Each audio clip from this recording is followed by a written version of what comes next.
Landback is often misunderstood as a demand to remove people from land or reverse modern society. That is not what it means in legal or historical terms.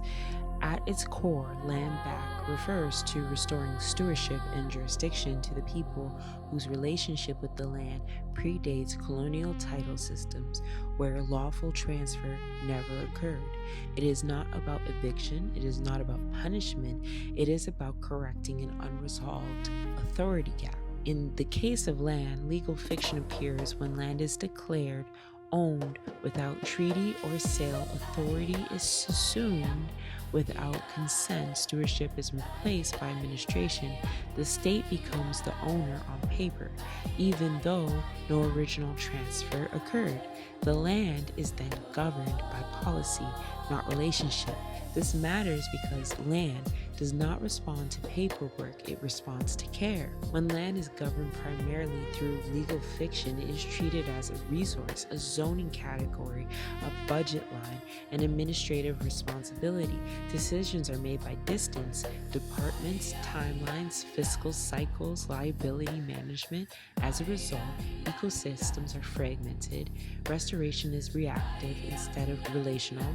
Cultural knowledge is excluded because it is not legible to bureaucracy. Land becomes something to manage, not something to listen to. No individual within the system is malicious per se. The system itself lacks intimacy. Stewardship is fundamentally different from ownership. People of origin relate to land through seasonal cycles, ceremonial timing, intergenerational memory, species-specific knowledge, reciprocal obligation. Land is not something they hold, it is something they are accountable to. This produces materially different outcomes. Biodiversity increases instead of being stabilized at minimums. Restoration is preventative, not compensatory. Land is adaptive rather than static. Cultural practices function as environmental regulation. Stewardship is not symbolic, it is operational. Land back does not erase modern systems, it re-anchors them. When stewardship is returned to people of origin, the land gains guardians who are embedded, not appointed. Governance becomes place-specific instead of standardized. Law is informed by ecology, not imposed over it. The legal fiction doesn't disappear, it is rehoused inside a structure that reflects reality. That is why trust frameworks matter. Trust law exists to hold assets.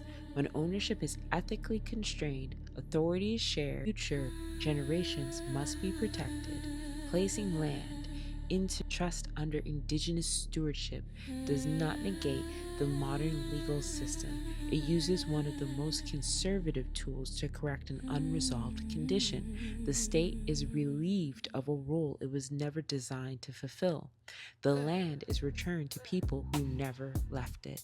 When land is left under legal fiction, degradation is slow but cumulative. Nothing here depends on belief. It depends on whether consent existed, whether stewardship improves outcomes, whether systems should reflect reality. Land back emerges not from protest, but from systems alignment. When authority matches responsibility, land thrives. Land does not need ownership, it needs relationship. Legal fiction can administer land, but only people of origin can steward it. That is the distinction Landback is correcting.